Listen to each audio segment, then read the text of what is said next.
तो हाँ यार, my hero academia final season का एपिसोड 4 रिलीज हो चुका है और आज हम उसे पूरी तरीके से एक्सप्लेन करने वाले हैं सारी डिटेल्स के साथ। बाकी हाँ, बात करते हैं कि वीडियो थोड़ी लेट है तो उस चीज़ के लिए सॉरी। और हाँ, अगर तुम लोगों ने एपिसोड 3 अभी तक नहीं देखा है तो एक्चुअल में तुम लोगों को हमें कमेंट करना पड़ेगा, उसके बाद मैं एपिसोड 3, 2 और 1 आपके लिए ले आऊँगा। इसके अलावा अगर आपने अभी तक MHA मतलब माय हीरो एकेडमिया का कोई भी सीजन नहीं देखा है और तुम लोगों को रिकैप चाहिए तो वो भी मुझे कमेंट में कर देना। तो बाकी आपका टाइम बिना वेस्ट करे शुरू करते हैं इस वीडियो को। तो एपिसोड की स्टार्टिंग होती है और एपिसोड की स्टार्टिंग में हमें दिखाया जाता है कि एक औरत गली में बैठकर अल्कोहल ड्रिंक कर रही होती है और कुछ लोग उसे कहते हैं कि आर यू ओके, बट वो उनके ऊपर अल्कोहल की बोतल थ्रो करती है। एंड हाँ, वो औरत प्रेग्नेंट भी थी। और उसके बाद सीन शिफ्ट होता है और सीन शिफ्ट होने के बाद हमें दिखाया जाता है कि उस औरत की मौत हो चुकी है। एंड उसके अंदर से 2 बच्चे जो कि जन्म लेते हैं, जो कि एक बहुत ज़्यादा बड़ा होता है एंड सेकेंड वन जो कि छोटा होता है। और हाँ, ये हमारे वन फॉर ऑल और ऑल फॉर वन है, जो कि जिसमें से जो बड़ा वाला है वो ऑल फॉर वन है, जिसने अपनी माँ को मार के उसकी एनर्जी को कंज्यूम कर रहा है। उसके बाद इंट्रो आता है और फिर वही जैसे एक बच्चा गोल्डन कलर का चमक रहा है, वो बताता है मतलब वो इंट्रोड्यूस करते हैं उसी टाइम पे जब वो बताते हैं कि धरती पर ये सब हो रहा है एंड आफ्टर ऑल कि लोगों के पास अजीब सी शक्तियाँ आ रही हैं। और उसी के कारण धरती पर कुछ लोग डिवाइड हो गए हैं, जिनके पास पावर्स हैं और जिनके पास पावर्स नहीं है उनके अंदर। उसके बाद सीन शिफ्ट होता है एक बिल्डिंग के अंदर, जहाँ पर जिन ह्यूमंस के पास पावर नहीं है वो लोग डिस्कस कर रहे होते हैं कि यार जिन ह्यूमंस के पास पावर है उनके बारे में। एंड वहीं पर एंट्री होती है हमारे विलन यानी ऑल फॉर वन की, जो कि आते ही मतलब वो लोग जैसे वो आता है तो वो लोग जाने लगते हैं और सोचते हैं कि ये कोई नॉर्मल बच्चा होगा। एंड उसके बाद वो उन्हें मार देता है। हाँ, सीरियसली वो उन्हें मार देता है। और उसी के बाद हमें वो सीन दिखाया जाता है जब ऑल फॉर वन और उसका भाई वहाँ पर बैठकर उसकी माँ की जब वो पावर ले रहा होता है ऑल फॉर वन। उसके बाद सीन शिफ्ट होता है और ऑल फॉर वन और लोगों को मारते ही जाता है और उनकी पावर लेते ही जाता है। और वहीं पर उसका भाई जब उसे कहता है कि प्लीज़ ये मत करो, तो उसका भाई उसे मतलब ऑल फॉर वन उसे किक करता है और वो दूर जाके गिरता है, लेकिन वो उसको साथ लेके चला जाता है वहाँ से। फिर सीन शिफ्ट होता है और वो लोग एक घर में होते हैं जहाँ पर उसका छोटा भाई जो कि हमारा वन फॉर ऑल है, वो कुछ बुक्स पढ़ रहा होता है हीरोज़ की। एंड वो हीरोज़ बनने का डिसाइड करता है। फिर वो अपने भाई को कहता है जो कि ऑल फॉर वन है।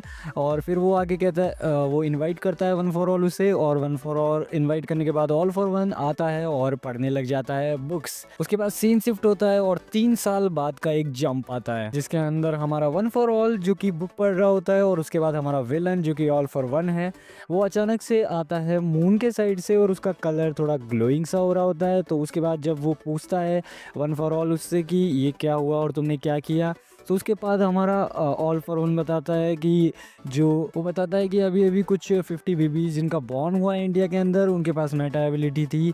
तो हमारा भाई उन्हें मारता है और उनकी पावर्स लेकर आ जाता है। फिर हमारा वन फॉर ऑल वाला जो बंदा होता है वो ऑल फॉर वन को कहता है, मतलब हमारे विलन को, कि एग्जैक्टली कॉमिक्स में तो ये नहीं लिखा हुआ था। उसके बाद हमारा ऑल फॉर वन कहता है कि एग्जैक्टली जो विलन्स होते हैं यानी जो वो मॉन्स्टर था उससे लोग डरते हैं, और एग्जैक्टली उसने वो तरीका अपनाया हमारे ऑल फॉर वन ने। एक तरीके से देखा जाए तो ऑल फॉर वन कहता है कि सुपर हीरोज़ को जब वो बचाते हैं तो उन्हें अपनी आइडेंटिटी छुपानी पड़ती है। वहीं पर जो डीमन लॉर्ड है उससे लोग डरते हैं और वो हर चीज़ पा सकता है जो उसे चाहिए।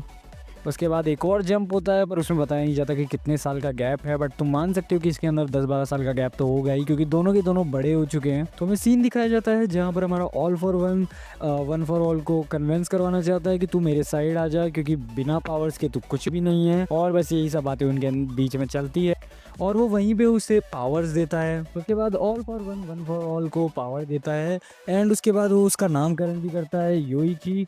एंड उसके बाद हमें एक सीन दिखता है जहाँ पर डोर ओपन कर कर 2 बंदे अंदर आते हैं एंड उसके बाद वन फॉर ऑल को लेकर जाते हैं। एंड उसके पीछे सीन शिफ्ट होता है और उसके पीछे आता है ऑल फॉर वन। एंड उसके बाद ऑल फॉर वन उसे कहता है कि रुक जाओ, तुम मेरे हो। एंड उसके बाद वो जैसे ही उसको टच करता है, शायद या तो ऑल फॉर वन उसे ख़त्म कर देता है या फिर वन फॉर ऑल खुद ख़त्म हो जाता है। इसका कोई एग्जैक्ट अभी तक तो पता नहीं है। बाकी स्टोरी जैसे जैसे आगे बढ़ती जाएगी वैसे वैसे पता चल जाएगा। एंड जैसे ही all one for all blast होता है वैसे ही खून जैसे ही गिरता है तो दोनों बंदे एक दूसरे को देख रहे होते हैं। एंड उसके बाद सीन शिफ्ट होता है एक बिल्डिंग में आता है जहाँ पर हमारा ऑल फॉर वन बैठा होता है और वो सोच रहा होता है कि योरीची मर गया है, मैंने तो उसे पावर दी थी।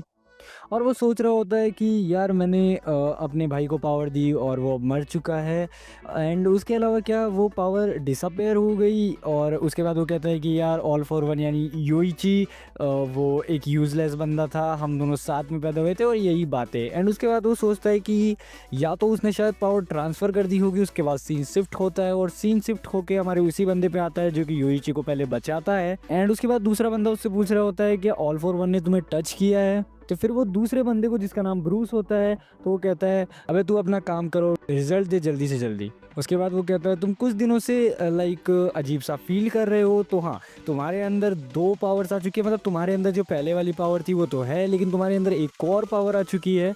उसके बाद वही दो चार बातें दोहराई जाती हैं जो कि पहले हुई थी। एंड उसके बाद वो कहता है बंदा कि आई मीन जो बंदा जिसने यूइची को भगाने में हेल्प की थी, वो कहता है कि यूइची मेरे अंदर है। एंड एग्जैक्टली उसके बाद सीन शिफ्ट होता है।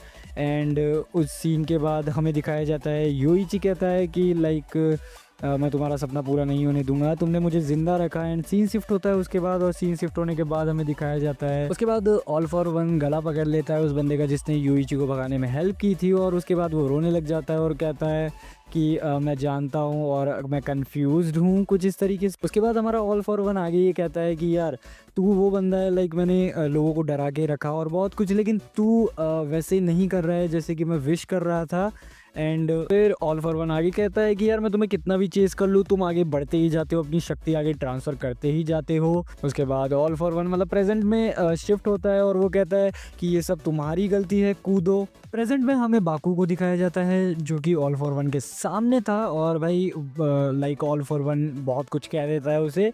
एंड वो कहता है कि यार तुम्हारे सारे खानदान वानदान को मैंने मार दिया है और एवरीथिंग दैट यू अंडरस्टैंड, मतलब वो बहुत कुछ उसे कह देता है। उसके बाद वो उसके ऊपर अटैक करता है अपनी पूरी फॉर्म बनाकर, जिसके अंदर भाई वो बहुत ज़्यादा बड़ा हो जाता है। एंड उसके बाद वो उससे सीधा जाके भिड़ जाता है और बाकू को लाइक यार कि मैं तो ऑरा फार्मिंग बंदा हूँ, और वो वहीं खड़ा रहता है।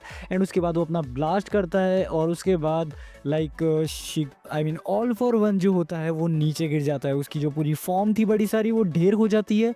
एंड उसके बाद वो कहता है कि यार ये तो मेरे ड्रीम्स थे, मेरा ड्रीम, वो सब कुछ कहता है। उसके बाद थोड़ी बहुत फाइट होती है और लास्ट में बाकू को एक चीज़ कहता है कि नहीं ये हमारा ड्रीम है। उसके बाद वो उसे मारता है। एंड उसके बाद सीन शिफ्ट होता है और सीन में पता चलता है कि यार वो तो एक बच्चा बनता जा रहा है। उसके बाद वो सोचता है कि बस थोड़ा सा और बाकुगो की पावर ले लूँ। वो बच्चे की फॉर्म में होता है और वो कहता है कि एक बार मैं तोमूरा को एक कंट्रोल में कर लूँ, बस एक बार और एक बार और। एंड उसके बाद सीन शिफ्ट होता है और उसके बाद हमें दिखाया जाता है कि वो बच्चा बन चुका है। एंड बाकुगो आता है और बाकुगो लिटरली बहुत ज़्यादा थक चुका था और उस सिचुएशन में वो लाइक खड़ा भी है, ये बहुत बड़ी चीज़ होती है। बट उसके बाद वो कहता है नहीं मैं इसे ख़त्म कर कर ही रहूँगा। एंड वो उसके बाद उसे ख़त्म कर देता, मतलब लाइक ऑल फॉर वन यार शातिर आदमी है तो उसने अपने मुंह से कुछ हथियार निकाला एंड बाकुगो ने उसे मुंह से रोक लिया, तोड़ा। एंड उसके बाद बाकुगो ने उसके पूरे फायर वायर लगा दी और हमारे ऑल फॉर वन का यहाँ काम ख़त्म होता है। एंड उसके बाद हमारा बाकुगो नीचे गिर जाता है और उसके बाद कहता है अब तुम्हारी बारी है इज़ुको मिडोरिया। तो हाँ एपिसोड का यहीं पर एंड हो जाता है और एपिसोड 5 अब 1 तारीख को आने वाला है, तो 1 तारीख को तुम्हें वीडियो देखने को मिल जाएगी। बाकी अगर तुम्हें किसी और एनिमे पे वीडियो चाहिए तो वो तुम मुझे कमेंट कर सकते हो, जो एनिमे इंग्लिश में है तुम्हें हिंदी में एक्सप्लेन करना है। सो मिलते हैं अनदर वीडियो में, चैनल को सब्सक्राइब कर लेना। एंड हाँ 4 के सब्सक्राइबर्स के लिए पहले ही थैंक यू बोल दिया है, लेकिन अब भी थैंक यू बोलता हूँ, और 5 के सब्सक्राइबर्स जल्दी से जल्दी करा देना।